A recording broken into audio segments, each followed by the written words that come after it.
Divide and rule मुझे आपको बताने की जरूरत नहीं है।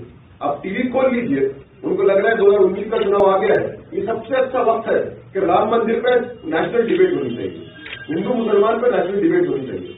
पिछले 4 साल से हम नहीं देख रहे हैं, कभी लव जिहाद, कभी घर वापसी, कभी गौ रक्षा, धर्म के नाम पे बांट दो, जाति के नाम पे बांट दो, धर्म के नाम पे हिंसा करो, जाति के नाम पे हिंसा करो, और जो हिंसा करे उनको संरक्षण दो, उनको इनाम दो।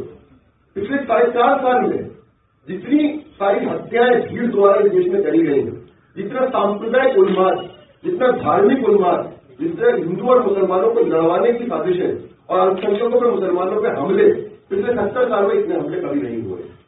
आरएसएस के पास या बीजेपी के पास कोई प्रोग्रेसिव एजेंडा तो है नहीं, कोई प्रो पीपल एजेंडा तो है नहीं।